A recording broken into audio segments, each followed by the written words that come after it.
मेरे पीछे आपको ये जो खूबसूरत जगह नज़र आ रही है, यदि मैं कहूँ कि ये बाड़मेर में है तो शायद आप मानेंगे नहीं, क्योंकि बाड़मेर का नाम आते ही तो आपके दिमाग में आएगा कि यार वहाँ तो रेत के टीले हैं और जंगल ही जंगल होगा, वनस्पति भी नहीं होगी। लेकिन ये सच है कि ये खूबसूरत जगह बाड़मेर ज़िले के अंदर है। बाड़मेर ज़िले के अंदर है तारात्रा गाँव, और वहाँ पर है एक तारात्रा मठ, और उसी से 3-4 किलोमीटर दूर है ये गोमरक धाम। तो इस वीडियो के अंदर देखिए गोमरक धाम के खूबसूरत दृश्य, और इसकी जानकारी देंगे तारात्रा मठ के प्रधान महंत श्री 1008 श्री प्रतापपुरी जी महाराज। देखिए, हम लोग यहाँ खड़े हैं, ये गोमरक धाम है और गोम ऋषि की तपोभूमि रही है आदि अनादि काल से। चूँकि जोग संयोग से हमारे तारात्रा मठ के संस्थापक जैतपुर जी महाराज भी इस गुफाओं में या इस कंदराओं में पहाड़ों में तपस्या करने आए थे। और देखिए ऊपर, सबसे ऊपर जो बीच में पहाड़ी दिख रही है, वहाँ एक छोटी सी गुफा है और उस गुफा में एक व्यक्ति बैठ सकता है। इतनी छोटी सी गुफा में अपनी साधना प्रारंभ करी। चूँकि वहाँ एक पास में जल स्रोत है, उसका नाम यहाँ की स्थानीय भाषा में है, उसको कलशिया कहते हैं, कलश की तरह भरा रहता है। पश्चिमी राजस्थान में ये क्षेत्र वो है जहाँ वर्षा न्यूनतम होती है, फिर भी उस कलश में से पानी कभी समाप्त नहीं होता है। यहाँ की मवेशी, यहाँ के लोग सारे उस जल स्रोत से पानी पीते थे। ये एक लगभग 200 वर्ष से ऊपर की बात, 250 वर्ष के आसपास की बात कर रहा हूँ मैं। और महाराज जी वहाँ तपस्यारत थे और नीचे से एक ये हमारे यहाँ सामने जो बस्ती है इधर, वो भील समाज की बस्ती है और यहाँ चांदाराम भील रहते थे। चूँकि उस समय शिकार पर प्रतिबंध नहीं था तो चांदाराम जी शिकार पर निकले हुए थे, हाथ में बंदूक थी। चांदाराम जी ऊपर शिकार के लिए निकले और पानी पीना था, इसलिए वो जल स्रोत पर गए। वहाँ जा करके पानी पी करके जब देखा तो एक संत बैठे हैं, तो प्रणाम किया। तो संत जी महाराज ने पूछा भी आप कौन है, तो उन्होंने परिचय दिया कि मेरा नाम चांदाराम है और मैं भील हूँ। तो बोले क्या करते हो, बंदूक लेके घूम रहे? तो उन्होंने कहा कि महाराज मैं तो शिकार करता हूँ। तो कहा आपको शिकार छोड़ना चाहिए। तो मैं छोड़ तो दूंगा पर आप कुछ कृपा करें। तो एक विधि है अपनी अलग अलग प्रकार की, कुछ लोग मानते हैं कुछ नहीं मानते, पर मंत्र तंत्र और यंत्र तीनों में बड़ी शक्ति है। महाराज जी ने उनको 7 मंत्र दिए कि इसकी साधना करना, तेरे घर में सब सुख शांति और समृद्धि आएगी, आस्था और विश्वास जरूर रखना। चूँकि उसे बंदूक तोड़वा दी थी महाराज ने, ये कहा कि पहले बंदूक तोड़ो फिर मैं आपको मंत्र दूंगा। उसने विश्वास रखा। कुछ दिन बाद भगवान की कृपा से सब कुछ ठीक ठाक हुआ। तो चांदाराम जी के घर में गाय ऊँट ये ले आए। तो लोगों ने उन पर शक किया कि कहीं ये चोरी के माध्यम से तो नहीं लाई, क्योंकि इनके पास इतनी साधन नहीं थे। तब चांदाराम जी ने स्पष्टीकरण किया कि नहीं, ऐसी कोई बात नहीं है, ऊपर एक संत है, उनकी कृपा से मेरा सब कुछ ठीक हुआ। लोगों का आवागमन ज़्यादा हो गया तो वहाँ बैठने के लिए जगह नहीं थी, केवल एक महात्मा बैठ सकता, इतनी जगह थी। चांदाराम जी ने गुरुजी से स्वीकृति ली, जहाँ पर खड़े हैं इस जगह एक छोटी सी कुटिया बनाने की, कि मैं एक झोपड़ा बनाता हूँ तो लोग आएंगे थोड़ा बहुत विश्राम लेंगे। तो चांदाराम जी दिन में बनाते थे, रात में उसको कोई आकर के बिखेर के जाता था। 8-10 दिन बाद संभवतः इतना दिन लगे होंगे तो वापिस चांदाराम जी ने महाराज को कहा कि महाराज जी मैं दिन भर परिश्रम करता हूँ, रात को आकर के कोई उसको बिखेरता है। महाराज ने कहा मैं देखता हूँ कौन आता है। जब महाराज जी आए यहाँ तो एक संत आए, प्रणाम हुआ, वंदन हुआ आपस में और परिचय हुआ। तो महाराज जो आए उन्होंने अपना नाम बताया कि मेरा नाम गोम ऋषि है और मेरी ये साधना स्थली है, कई वर्षों से, कई युगों से कह सकते हैं। और मैं यहाँ, आप और हम दोनों मित्र संत हैं, आपकी भी पास में धुनी, आप लगभग यहाँ पहुँच चुके। चूँकि महाराज जी का जन्मभूमि यहाँ की नहीं थी, महाराज जी की जन्मभूमि नागौर जिले की थी और वो योग बल से जहाँ अपनी तपोभूमि खींचती है तो महाराज जी को यहाँ खींच के लाई थी। और किशोर अवस्था में वो आ गए थे, छोटी उम्र में आ गए थे यहाँ तपस्या के लिए।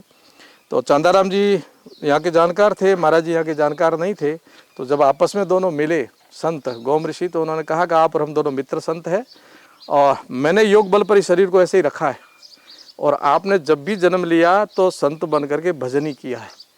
तो मैं तो केवल आपको दृष्टांत देने के लिए क्रिया कर रहा था। आपका जो तपोभूमि धूना है वो यहाँ से 5-6 किलोमीटर दूर, जो रात को ये तारात्रा मठ जहाँ विश्राम किया था, वो तारात्रा मठ का उन्होंने किया कि यहाँ गायों के, यहाँ से पूर्व दिशा में गायों के बाड़े हैं, गायों के बाड़े में बछड़ों का बाड़ा, और बछड़ों के बाड़े में एक समी का पेड़ जिसको अपन जाटी खेजड़ी कहते हैं, तो समी का पेड़ है। उस समी के पेड़ से 2.5 कदम दक्षिण दिशा में और 2.5 कदम ऐसे नाप करके और फिर दक्षिण दिशा में आप खोदना।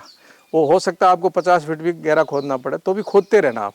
वहाँ आपको अवशेष मिलेंगे आपके धूने के, प्राचीन, और धूना चेतन भी मिलेगा वो। तो देखिए ये इतिहास के गर्भ में है, पर ये सत्य बात है कि महाराज को जो दृष्टांत मिला, यहाँ गोम ऋषि जी मिले, वो बिल्कुल सही कहा। तो इतना कहकर गोम ऋषि तो अपने रास्ते, प्रातःकाल जैतपुर जी महाराज और चंदाराम जी आई तो बात की, तो महाराज ने कहा ऐसा ऐसा मुझे एक संत मिला रही है, बताया। तो बोले महाराज इस स्थान को हम गोमई कहते हैं, हमें नहीं पता कि क्यों। हाँ, शुरू से इसको कहते हैं गोमरख धाम, गोमई गोमई कहते हैं। तो गोम ऋषि के नाम से ये स्थान आज भी है। और यहाँ से फिर महाराज जी वहाँ तारातरक गए, गायों के बाड़े, बछड़ों का बाड़ा, वो पेड़ समी का सब कुछ मिला। फिर अढ़ी कदम नाप करके और जब खोदा तो लगभग 30 फुट गहरा खोदा, ऐसा बताते उस समय के लोग, इतिहास में जो भी हमें सुनने को मिला। तो वहाँ उनका धूणा मिला, धूणे के अवशेष मिले, तब से तारातरा मठ स्थापित हुआ है। तो हम लोग जिस जगह खड़े हैं ये गोम ऋषि की तपोभूमि है, ये बहुत आध्यात्मिक स्थान है। आज भी विचरण उसका किसी न किसी रूप में गोम ऋषि का होता होगा। कार्तिक पूर्णिमा को यहाँ बहुत बड़ा मेला लगता है। तो जैसे अपने वहाँ कुरुक्षेत्र में लगता है, कई धार्मिक स्थानों पर कार्तिक मेला लगते हैं, ऐसे यहाँ लगता है। मैं जब बचपन में था तो मैंने एक बार रात को लगभग 2 बजे होंगे, दो जोत दीपक इधर से और लगभग थोड़ी सी यहाँ नीचे तक आकर के बीच में समायोजित, मैं अकेला नहीं था, पूरी वहाँ जागरण सत्संग थी, सबने देखा था। तो कभी कभी ऐसे दृष्टांत देखने को मिलते हैं, तब ऐसा विश्वास होता है कि कुछ तो है, ये आध्यात्मिक स्थान है। तो हम लोग अभी गोमरख धाम पर एक नया प्रकल्प प्रारंभ करने का संकल्प लेकर के यहाँ लगे हुए हैं। हम लोग यहाँ चाहते हैं गुरुकुल स्थापित हो और बहुत अच्छा गुरुकुल हो, जहाँ विद्यार्थियों का सर्वांगीण विकास हो, हमारी शिक्षा, हमारी संस्कार, हमारी परंपरा, हमारी सभ्यता, उससे जुड़ करके हमारा जीवन आगे कैसे बढ़े, मानव को हम उस दृष्टिकोण से कैसे देखें, कैसे बनाए, इसके लिए एक संकल्प है। दूसरा, प्राकृतिक चिकित्सालय को लेकर के भी हम सोच रहे हैं। और सबसे बड़ा है आध्यात्मिक स्थान है, क्योंकि गोम ऋषि का ये तपोभूमि है, तो हम इसको सबसे ज़्यादा आध्यात्मिकता पर ध्यान देंगे। जो साधक के रूप में स्वाध्यायशील विद्वान या कोई ऐसे व्यक्ति जो यहाँ बैठ करके साधना करना चाहता है, कुछ लेखन कार्य करना चाहता है, उनके लिए हम यहाँ व्यवस्था की प्रयास करते हैं। ये परिसर हमने जो बनाया है ये प्रचारकों के लिए है, साधकों के लिए, सन्यासियों के लिए एक छोटा सा मॉडल बनाया कि हम लोग ऐसी कुटियाँ बनाएंगे जिसमें यहाँ व्यक्ति रह सकते हैं। आपने यहाँ पर जो जल का प्रबंधन कर रखा है पहाड़ों से आने वालों का, जल ही कल है। और जल को लेकर के हम लोग सब जानते हैं कि आने वाले समय में जो भू जल स्तर है वो कम पड़ेगा और ज़मीन के अंदर जितना जल का भंडारण है वो नीचे ही कम पड़ता जाएगा।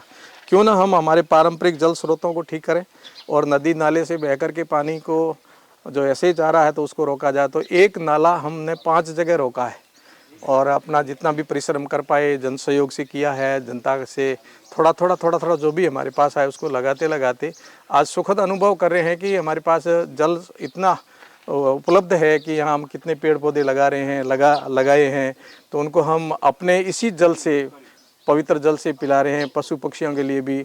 और मेरा जहाँ तक आर्थिक, मैंने जहाँ तक लगभग 1.5 करोड़ के आसपास, 1.5 या 2 करोड़ आसपास हमने थोड़ा करके खर्च किया।